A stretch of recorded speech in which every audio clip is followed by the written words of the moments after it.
No. I call Kelvin Davis. Thank you, Mr. Chair. I appreciate the call, Mr. Chair, and I'd like to talk to Clause 1 of the Employment Relations Amendment Bill.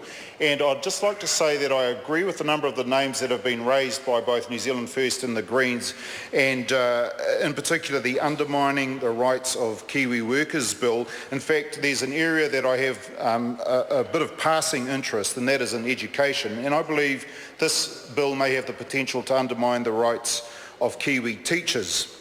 See, Mr. Chair, new clause 44A allows employers to opt out of multi-employer collective bargaining, and I'd like to know exactly the effect that this will have on education. When teachers' contracts are negotiated, then the representative organisations of teachers are NZEI or the PPTA. The Ministry of Education represents their own interests. The anomaly here, though, is that the employers of teachers are actually boards of trustees, of which there are over 2,000 boards of trustees. And those boards of trustees, from my understanding of how this is written, have the potential to opt out of the collective bargaining.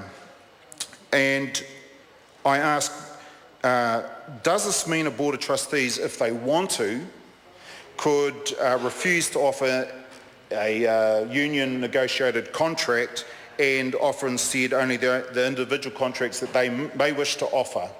Hence, I say that this could be the undermining of Kiwi teachers' rights. And if that's the case, then I ask, what is the relationship then going to be between boards of trustees and their employees, the teachers, the boards of trustees and their employees, the principals, or between principals and teachers? Because principals are actually in a really strange situation where not only are they part of a board, i.e. part of the employer group, they're actually an employee of the board of trustees as well. And so this has the potential to impact quite significantly on the relationships between the employers and the employees in a myriad of ways when it comes to schools. My big fear is that this may be a bit of a stalking horse for that old National Party policy of the 90s, bulk funding, because if boards of trustees can opt out of offering the collective contract, then they can basically offer what they want in terms of wages and conditions to teachers.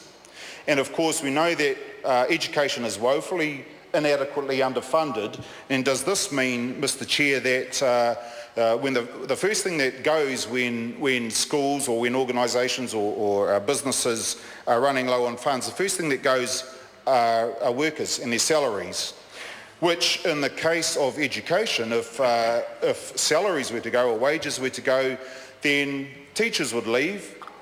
Normally the first teachers that will go will be the ones who can go, the best teachers, which then may compound achievement, because what they'll be doing is narrowing down the pool of talent, teaching talent in schools.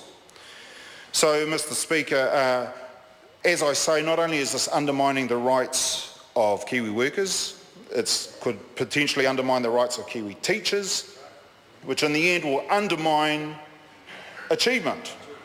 Our children, our most vulnerable people in society, this bill could actually go so far as to have a negative impact on educational achievement across the school. And I'd like the Minister to sort of answer these questions around clause 44A. Does this mean boards of trustees can opt out of multi-employer collective bargaining?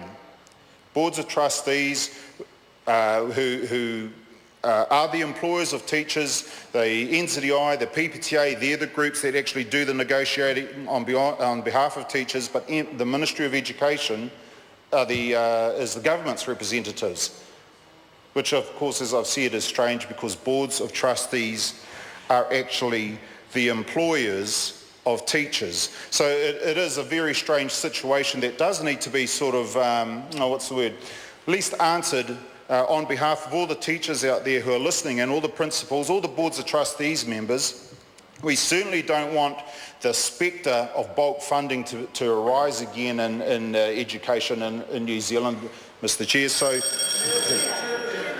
I call the member Kanwal Singh Bakshi. I move the question be now put. I call the honourable member David Clark. Mr Chair, and thank you to